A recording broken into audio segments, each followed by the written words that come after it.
김자연 변호사님 그리고 김기남 변호사님 모시겠습니다.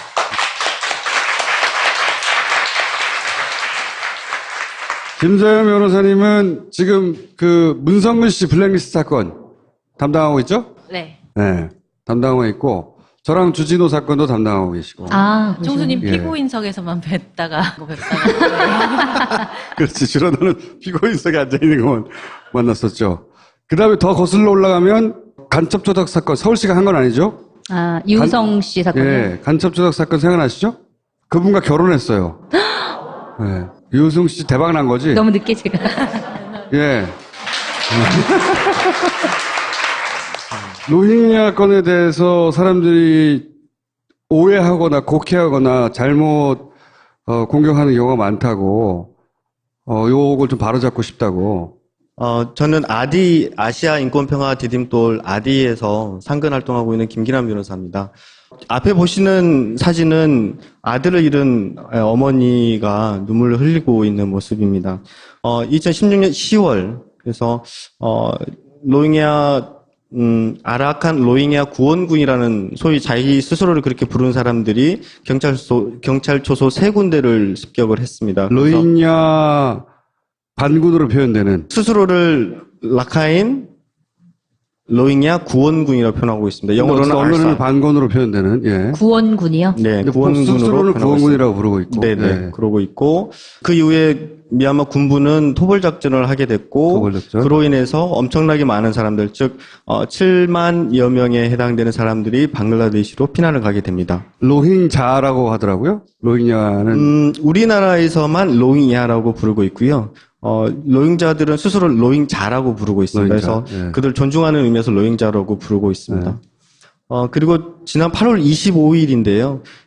그때는 30곳의 경찰 초소를 공격했다. 그래서 미얀마 군부가 다시 토벌 작전에 나서게 됩니다. 그래서 그 이후에 지금 불과 한 3주 정도 됐는데 40만 명이 방글라데시로 3주 만에 40만 명이 방글라데시로 난민이 되었습니다. 네. 이건 그들의 집이 불타는 건가요? 그렇습니다. 군부가 토벌 작전을 하면서 가장 일반적으로 하는 것들이 그들의 가옥들을 전부 다 불을 태웁니다. 그리고 그들이 가지고 있는 재산들도 다 뺏어가고요. 장신구, 돈, 가축까지 다 뺏어가고요. 일단 헬기를 동원해서 무차별적으로 사격을 하게 되고요. 그래서 총에 맞아 죽는 사람이 발생하게 되고 그 총소리라든지 헬기 소리에 놀라서 도망가는 사람을 군인들이 직접 조준 사격해서 죽이거나 근거리 사격해서 죽이는 경우가 많고요. 닥치는 대로 잡아서 구타하고 그래서 사망하는 사람, 끌고 가서 감금하고 고문하고 그래서 강제 실종되는 사람들이 있었고요. 그리고 여성들 같은 경우는 개인 또는 집단으로 강간당하고 그래서 죽게 되거나 그런 경우들이 많았습니다. 그리고 아동들도 불에 태워서 죽인다든지 아니면 군인들이 2살짜리 아이를 땅에 내리 찍어서 이렇게 죽이는 경우라든지 이런 경우들을 제가 직접 피해자들을 증언을 통해서 확인을 했습니다. 여기 보시는 바와 같이 방글라데시와 미얀마는 이렇게 강을 사이에 두고 서로 접하고 있는데 이 강을 이렇게 건너서 피난처를 찾아 떠나는 거고 지금 이 사진은 아마 보신 분도 있을 겁니다. 배를 타고 오다가 배가 전복이 돼서 태어난 지 얼마 되지 않은 40일 정도밖에 되지 않은 아이가 익사해서 죽은 그 아이의 모습이고 그 엄마가 이렇게 안고 있는 사진입니다. 사실 군인들이 마을에 들어오면 도망가서 산속에 지내다가 낮에는 숨어 있다가 밤에만 보이지 않게 숲속으로 이동하면서 국경까지 가고 국경을 넘어서 이렇게 오는 거거든요. 그래서 보시면 신발 신는 사람이 하나도 없고 열 이틀을 걸어서 굶고 이렇게 왔다는 사람들도 있었고요. 보시면 이렇게 해서 정착하고 있는 모습이겠습니다. 이게 방글라데시에 넘어가서 그렇죠. 난민들인지 있을 곳이 없이 텐트 치고 지금 이런 상태로 있다는 거죠? 그렇습니다. 근데 이게 40만 명이 이런다는 거죠? 네.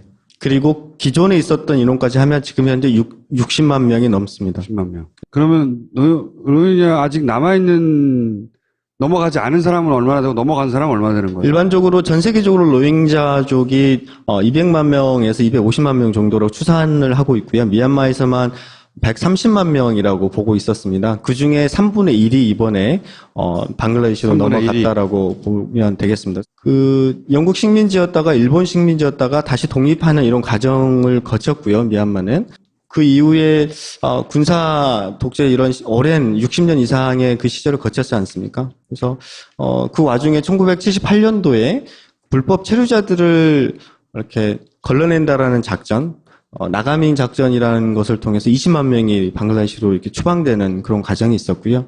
그리고 82년도에는 시민권법을 제정하면서 로힝자들의 시민권을 박탈하게 됩니다.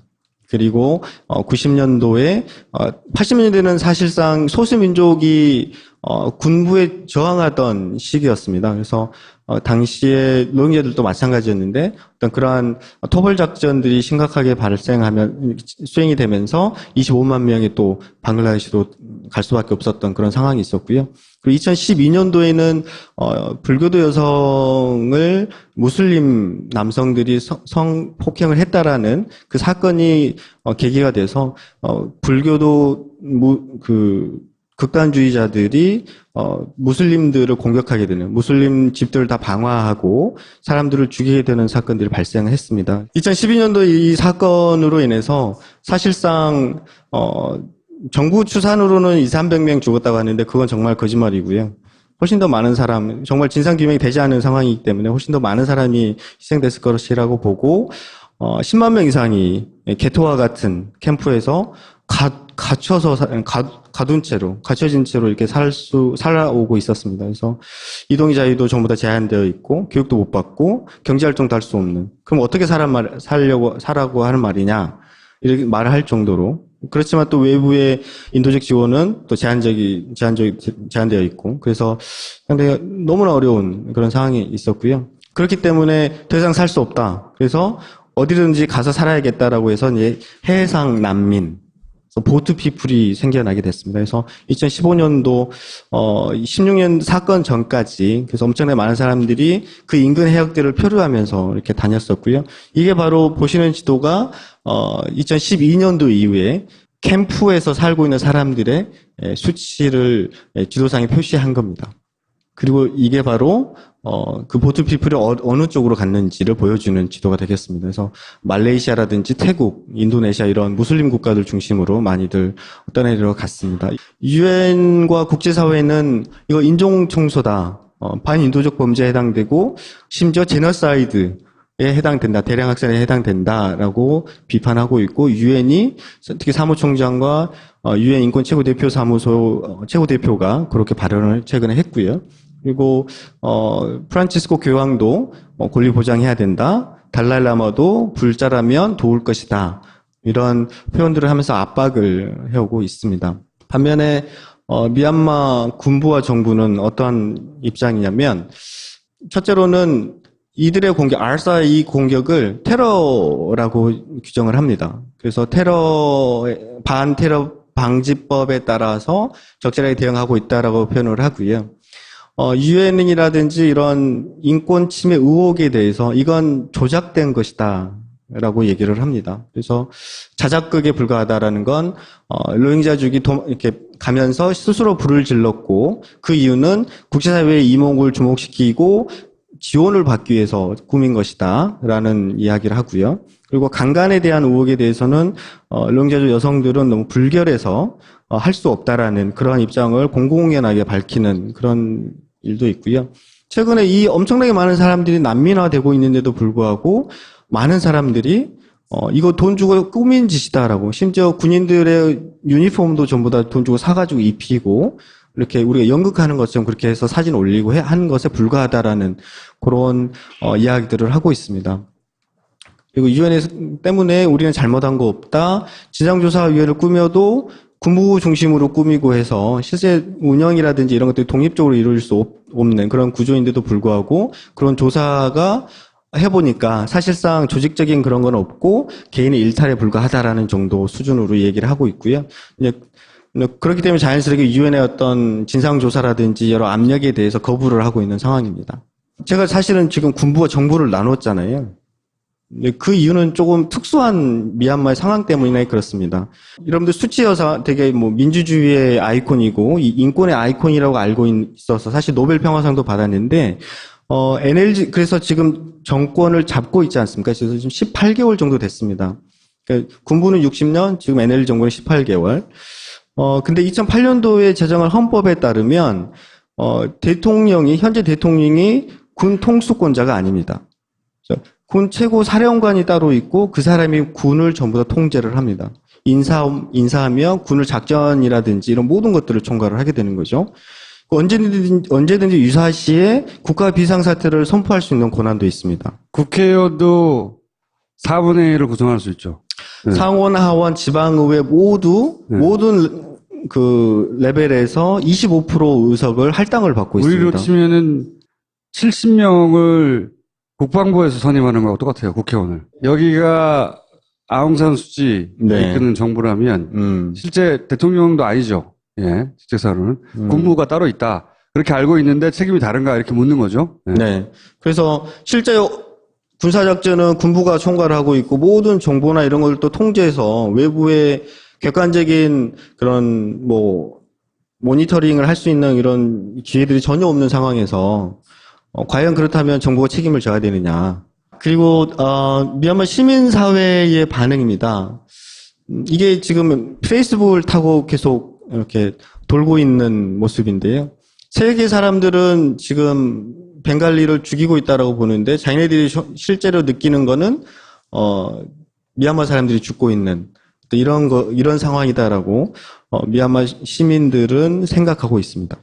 이 역시나 마찬가지로 세계 언론은 벵갈리의 어려운 처지만을 방송에 보도하고 라카인 사람들의 저런 죽음이라든지 이런 것들에 대해서는 외면하고 있다라는 내용의 왜 130개가 넘는 소수민족들 중에 유독 로힝자만 미움을 특별히 더 받고 그리고 그 소위 미얀마인들이 이렇게 제가 알기로는 소수민족이라 의견통일이 잘 안 되는데 이 로힝자에 관해서만은 소수민족들도 다 미얀마인들뿐만 아니라 미얀마에 살고 있는 소수민족들 다 미워한다고 대부분 들었어요. 왜 유난히 어떤 역사가 있길래 로힝자는 미움을 받는가? 아니 미움을 받는다고 이런 인정청소가 정당화된다는 말을 하고자 하는 게 아니라 왜 그러냐 이거죠. 미얀마는 다민족 다종교 국가입니다. 그래서 사실 버마족이 69% 정도가 버마족이고요. 그리고 불교도가 89%가 불교를 믿고 있는 불교 국가입니다. 보시는 것과 같이 버마족 이렇게 쭉 샨, 카인, 라카인 뭐 이렇게 쭉 있고요. 기타의 로힝자족이 포함이 되겠습니다. 그리고 왜 로힝자만이 아니고 다른 소수민족도 여전히 군부와 전쟁을 벌이고 있는 곳이 많습니다. 네. 물론 평화 프로세스가 진행되고는 있지만 지금 카친주라든지 샨주 북부 이런 지역에서는 엄청나게 많은 오랫동안 지난 6년 동안 전쟁이 벌어지면서 10만 명이 넘는 또 국내 난민이 발생했거든요. 근데 여기는 마찬가지로 역시나 통제된 지역이어서 어느 누구도 어떠한 정보도 알 수 없는 그런 원래 부분으로 미얀마가 있습니다. 오랫동안 병영국가였죠. 병영국가. 군부 완전히 장악했던. 그런데 심지어 소수민족조차도 자기는 원래 여기가 우리 땅이었고 근데 우리는 달라. 자기네들도 지금 싸우고 있으면서도 로힝자하고 우리는 달라라고 얘기를 해요. 그러니까요. 제가 궁금한 게 그렇죠? 그거예요. 왜 군부하고 적대적인 다른 소수민족들조차 로힝자에 대해서만은 같은 편이 되느냐? 불법 체류자라고 생각하기 때문입니다. 첫 번째. 그래서 심지어 로힝자라는 용어를 쓰지도 않습니다. 벵갈리라고 씁니다. 그 얘기는 방글라데시의 치타공이라든지 그런 그 인근에서 넘어온 사람이다라고 표현을 하고요. 그리고 그 시기가 영국 식민지대 때 농장 노동자들이 필요한 시기가 있었는데 그때 넘어왔던 사람들이 일이 끝났는데도 불구하고 돌아가지 않고 독립이 됐는데도 돌아가지 않고 눌러 앉아서 지금까지 살고 있다라고 보는 시각입니다. 원래 미얀마에 있던 사람들이 농사를 짓고 있었는데 영국이 식민지화를 하면서 이 지역을 식량 기지화, 쌀 기지화를 하려고 원래 살고 있던 미얀마 사람들로부터 땅을 뺏은 거예요. 땅을 뺏긴 거야. 그러니까 미얀마 사람들을. 그런데 그 땅을 뺏어가지고 이 벵갈 지역에 있는 로힝자족을 들여와서 땅을 경작하게 했다. 그러니까 이 사람들은 내 땅을 뺏어간 영국이 1차로 뺏어간 거지만 실제 그걸 경작을 하는 사람들 이 사람들인데 영국이 물러나가서도 얘네들은 그대로 눌러앉았다 이거예요. 네, 디테일하게는 네, 인구조사 했는데 그 안에 로힝자라는 구체적 이름이 명칭이 없었다. 뭐 이렇게 까망 무슬림도 있고 라카인 무슬림도 있고 인도인 이런 사람들이 조사가 돼서 이렇게 기록에 나타나는데 당시에 로힝자 이름이 없다라는 그런 주장도 하나의 이제 근거로 뭐 애창이라는 학자나 이런 사람들은 얘기하고 있고요. 그리고 어떤 지역에서 1900년도 초반에 인구 조사를 했는데 갑작스럽게 자연 증가율보다 훨씬 더 높은 수준의 증가가 있었다. 무슬림 인구에. 그래서 그게 유입된 인구를 증명하는 증거 아니냐 이렇게 얘기를 하고 있죠. 이건 군부하고 그리고 대다수의 미얀마 사람들이 생각하고 있는 설이고요. 설입니다. 네. 반면에 그렇다면 로힝자들은 어떻게 얘기하고 실제 뭐 국제사회 내지는 인권이라든지 그들의 편에서 얘기하는 사람들은 어떻게 생각하는지 소개해드리겠습니다. 결론적으로 말씀드리면 라카인이라는 하나의 공간 속에서 두 집단이 공존해 왔던 어떤 그런 지역이다. 라카인은 하나의 수렴의 공간이었다라고 표현을 합니다. 사실 미얀마의 그 버마족은 티베트 버마족입니다. 그래서 8세기경에 지금의 미얀마로 건너온 것으로 알고 있고요. 그리고 8세기 그 정착이 돼서 9세기에 라카인 지역으로 그 일부가 정착해서 그 지역을 전부 다 소위 얘기하면 접수하게 된 그런 역사가 있고, 라카인과 미얀마 그 중원 내륙, 그 평원은 라카인 산맥으로 되게 분리가 되어 있습니다. 그래서 왕래가 이렇게 우리나라 그 강원도 그 산맥, 태백산맥처럼 이렇게 원활하게 오갈 수 있는 곳이 아니었습니다. 예전부터. 대신에 라카인은 벵갈 쪽, 지금에 얘기하면 인도 그다음에 방글라데시 그 인근 벵갈만이라고 하지 않습니까? 그래서 그 지역과 같은 문명권 속에서 살아왔다라는 거죠. 일제시대에 우리나라에 일본이 들어와서 땅을 뺏어가지고 홍콩 사람이 들어와서 땅 짓게 했다. 그런데 일제시대 끝나고 홍콩 사람들이 계속 그걸 자기 땅이라고 한다. 이런 식의 인식을 하는 거예요, 미얀마에서는. 총수님이 얘기한 그 영국에서 자기 식민지를 삼기 위해서 로힝야족을 데려왔다라는 주장을 로힝야족 스스로는 하지 않는 거네요. 그럼 자기네들은 원래부터 살았다고 거기서는 얘기하는 자기들은 거네요. 이미 몇백 년 전부터 살았다고 주장하는 거죠. 네. 13세기경에 그 벵갈만 지역에 이제 무술 제국이 처음으로, 그러니까 무슬림 국가가 생기게 되면서 그 당시에 라카인에서 이렇게 융성하게 있었던 라카인 왕족하고 서로 경쟁하면서 잘 될 때는 위로 좀 올라가서 정복하고 안 될 때는 좀 밀리고 이렇게 오가면서 하나의 그 교역이라든지 이런 것이 좀 이렇게 붐을 이뤘던 그런 시기가 있었습니다. 갈등의 본질이 그런 거죠. 이 땅을 니네가 뺏은 거야. 이제 꺼져 이거 하고. 아니 내가 원래부터 살았다니까 이거예요.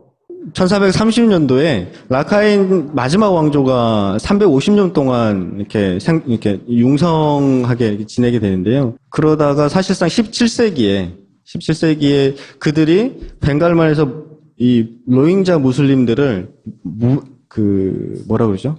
노예 사냥을 해서 데려왔다고 합니다.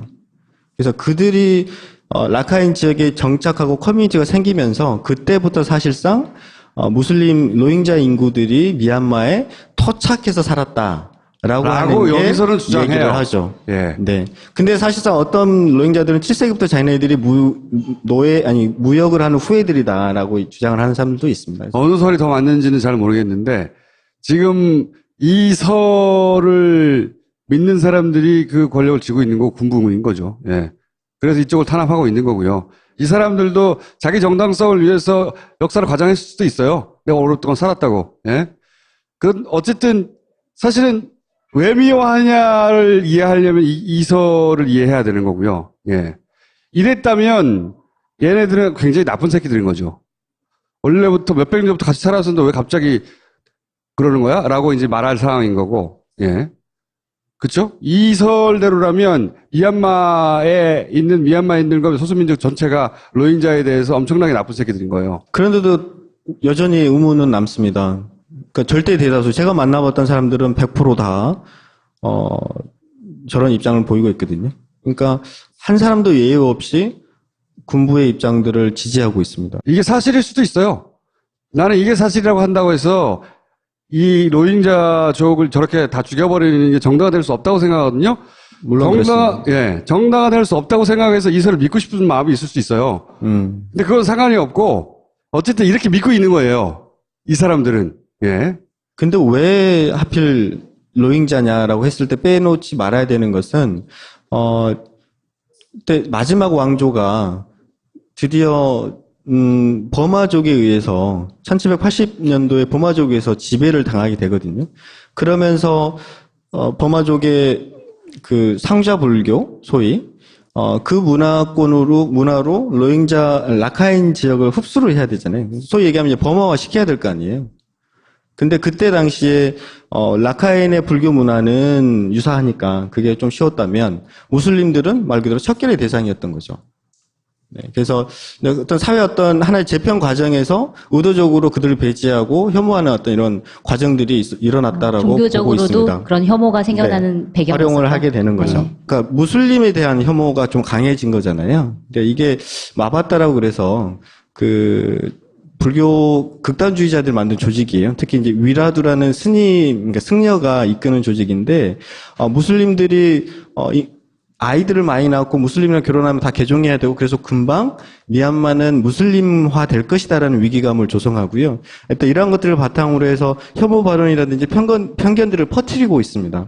그래서 이러한 것들을 사람들이 믿고 있죠. 왜냐하면 미얀마는 불교 국가고 승려의 지위가 상당한 국가 영향력이 세기 때문에 그렇습니다. 언어라도 같거나 종교라도 같거나 인종이라도 같아야 되는데 셋 다 다르니까 일단 갈등 요인은 충분히 다 가지고 있는 거죠. 기본적으로.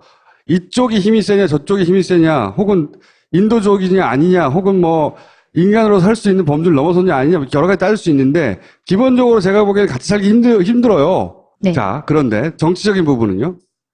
군부는 선거에서 져가지고 지금 정권을 잃었잖아요. 그래서 재기를 노리고 있는 겁니다. 그러기 위해서는 NLG 정부 그리고 수장인 수치 여사의 국내외적인 신뢰를 떨어뜨려야 되고 그렇기 때문에 사실상 이 문제를 활용하고 있다라고 보는 것이 정말 많은 사람들의 의견이고요. 네. 수치 정부는 그동안 왜 침묵하고 있느냐? 역시나 정권 재창출 내지는 민주개혁을 수행하기 위한 어떤 그러한 의도에서 정책 계산하고 있는 거 아니냐라는 의견도 있습니다. 자기들이 독립하려고 할 때 영국으로부터 그리고 그때 영국 편에 서서 싸웠던 게 로힝자라는 거죠.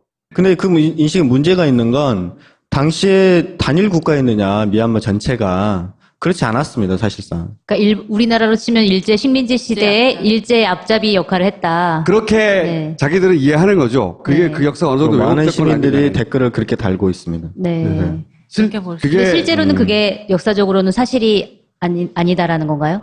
제가 잠깐 말씀드렸지만 당시에는 모든 사람이 버마의 아이덴티티를 가지고 있었느냐 그렇진 않았습니다. 사실 소수민족들은 소수민족의 나름의 독자적인 문화와 권리를 가지고 있다고 생각했고 독립을 원했어요. 그러니까 자기네들은 버마족으로부터 독립도 해야 되겠고 식민 지배로부터도 벗어나야겠는데 그렇다면 소수민족이 유리한 건 일제는 당시 이제 버마족도 독립을 하기 위해서 일본을 이용한 거예요. 3년 동안. 그래서 아웅산 장군이 3년 동안 일본군 밑에서 그러니까 훈련받고 해가지고 그렇게 된 거거든요. 일본은 해방군이었으니까. 그렇지만 3년 뒤에는 일본군이 독립에 관심이 없다는 걸 알고 다시 영국과 같이 싸웠거든요. 그래서 이제 그게 비슷한 거죠. 그래서 소수민족도 역시나 자기 독립에 유리한 대로. 그래서 정당성이 자기들한테 있다고 생각하는 거예요. 빨리 꺼지라고 니네. 라고 하니까 그 사람들 기본적으로 수치에 대해서 소수민족들이 지지를 높게 해줬거든요. 군부의 탄압을 많이 받았으니까. 소수민족들도 근데 로힝자에 대해서는 싫어하니까. 수치는 그거에 대한 정치적인 입장이 그렇죠. 수치 편을 들 수 입장에서는 없는 거네요. 로힝자. 단순히 인기가 문제가 아니라 여기서 내가 거의 모든 소수민족과 미얀마 사람들이 싫어하는 로힝자에 대해 동정적인 멘트를 하는 것은 자기 인기가 떨어지는 게 문제가 아니라 다음 선거에서 짓는 걸 의미하고 다시 군부가 들어올 수도 있는 자기 나라의 운명이 걸렸다고 생각할 수도 있는 사안이 된 거죠, 이게. 군부들이 라카인 지역에 관심을 가진 이유가 또 있습니다. 이 지역이 석유와 천연가스가 언제나 뭐 돈이 열려 많이 있죠. 나오고요. 네. 그리고 경제 특구로 인해서 많은 해외 자본들이 투자를 하고 있는. 그러니까 아웅산 수치가 처한 정치적 어떤 딜레마 코너도에 몰린 점이 있다, 이 부분도. 아무튼 그런 저런 뭐 60년 이상의 군부 지배 때문에 시민사회가 아직 성장하지 못한 측면에서 여러 가지 확인되지 않은 사실들을 비판적으로 바라보고 정화하는 이런 사회 시스템이 아직 정착되지 않은 측면들도 좀 크게 작용하고 있다고 보고요. 일정 정도 영국이 책임이 있잖아요, 분명히. 전체 다 끌고 온 게 아니라고 치더라도 식민 그 땅을 수탈해가지고 맡기는 게 일부 사실이니까. 지금 아랍권에서 혹은 아프리카권에서 일어난 많은 분쟁들이 대부분 그때 잘못 그은 선이나 이런 것 때문에 일어나잖아요. 저는 이 한 갈래로 보는데 생각해보면 수치를 비난하는 만큼 그 정치적 책임을 동시에 영국이나 서방에도 물어야 되는 거예요. 니네가 저질러진 짓이니까 이 난민에 대해서 영국이 그러면 기금을 내놓으라고 다른 국제사회가 같이 떠들어줘야 된다고 난 생각하거든요. 그러면은 이 문제를 주로 거론하는 서방 언론들이 대부분 BBC니 뭐 거기서 들어오는 거거든요. 뉴스들이 대부분. 걔네들은 잘못이 없냐고. 지들이 애초에 뿌리 씨앗이잖아. 그럼 이거에 대한 영국의 입장은 뭔가요, 지금? 네, 로힝자 학살, 네. 인종 청소에 대한 비난, 아. 거기에 대한 해결을 촉구하고 네. 아웅산 수지가 그 문제에 대해서 언급하고 해결 의지를 보여줬으면 하는 그런 입장을 견지하고 있습니다. 네. 두 가지 일을 하고 싶은 게 하나는 영국도 비난하자. 국제사회가 왜 영국을 비난하지 않냐. 애초에 뿌리고 간 씨앗인데 니네가 기금 내라. 이 목소리를 자기들끼리는 못 내면 아시아에서는 그런 목소리 낼 수 있잖아요. 그렇잖아요? 아시아에서 한국이나 일본이나 뭐 이런 언론들이 갑자기 얘기해서 이 아시아권에서 니네가 뿌리간 비극의 씨앗이 있으니까 니네가 아웅산 수치만 비난하지 말고 니네도 비난받아 마땅하고 책임을 져라. 정치적으로 인도적으로. 그 목소리를 내는 데는 왜 아무도 없냐는 게 내 불만이고 우리나라 정부가 하는 게 없잖아요. 현재 스코어. 원래 우리나라 정부가 루안다니 무슨 코소보니 무슨 뭐 개입할 정신도 없었고 개입은 역사도 없는데 요건은 저는 돈이라도 내야 된다고 생각해요. 돈이라도. 기본적으로. 이게 그 제국주의에 당해왔던 약자들이 그 100년 이후에도 계속 겪고 있는 피해이기도 하고 우리도 그랬잖아? 일본한테? 그런 것도 있고 또 하나는 생각해보면 이게 종교 분쟁이 되면 IS 같은 데가 침투해서 아시아를 기지로 삼을 수도 있잖아요. 그건 우리 안보에도 그 위협을 끼칠 수 있는 거야. 아시아권이니까. 사람들을 들여오는 것까지 못한다고 쳐도 돈이라도 내야 될 거 아니에요. 예를 들어서 난민 기지지인데 그런 일을 변호사님이 지금 하시고 있는 거고 정부가 할 일을. 비단 미얀마의 문제만이 아니고 네. 아시아와 전 세계가 같이 나서서 해결해야 될 문제다라고 요약해 볼 수 있겠습니다. 근데 이 불만도 있는 거죠. 사람이 막 10만 명, 100만 명 막 죽어. 그러면 왜 그 구호단체는 다 서양인들이냐고. 우리나라도 그 정도 돼요, 이제. 왜 서양 사람만 그게 하게 보이느냐라는 측면이기도 한데요. 대한민국 정부는 특히 외교부 1년 인도적 지원 예산으로 700억 내지 800억을 쓰고 있습니다. 네.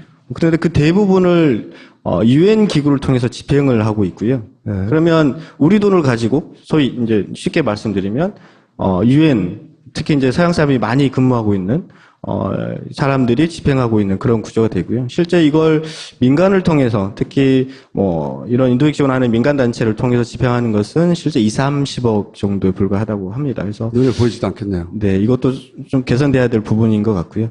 여기까지 보시면 다들 공통적으로 생각하실 거예요. 그래서 어떻게 해결을 해야 되느냐 이런 생각하실 것 같은데요. 저희도 뭐 그걸 알고 있는 건 아니지만 이제 원론적으로는 뭐 대화를 통해서 평화적으로 해결을 해야 될 거라고 생각을 하고 이제 그렇지만 일단 철저한 진상 조사를 통해서 책임자를 처벌하고 이제 피해자 중심의 조사를 먼저 우선을 해야 될 거라고 생각을 하고 그게 미얀마 국내에서 불가능하다면 뭐 국제 전범재판소에 가는 방법도 있는 것 같고요. 그걸 위해서 우리가 지금 뭐 여기 앉아있는 우리가 할 수 있는 거는 저도 포함해서 다 같이 공부하자는 말씀 드리고 싶고요. 이 사태에 대해서. 예. 네. 같이 공부해야 할 것 같고 또 이제 어찌됐건 보편적 인권의 문제이기 때문에 이제 뭐 인도적 지원을 놓지 말자. 그리고 이런 인권 옹호 활동을 하는 이런 인권 옹호 활동에 대한 지원도 예, 같이 저는 신경을 문재인 정부가 써주시자. 하다못해 예, 거기 그 난민 지역에다가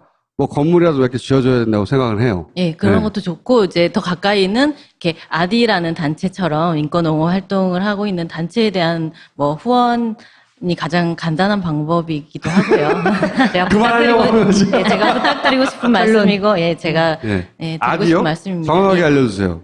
아시아 인권 평화 디딤돌 디딤돌 AD입니다. 네, 인터넷에 아디라고 치면 나와요? 그렇습니다. 여기 관심 있는 분들도 있을 수 있죠, 당연히. 예. 우리나라에도 이런 곳이 있어요. 관심 있는 분들 여기를 후원해 주시고. 오늘 여기까지 하겠습니다. 감사합니다.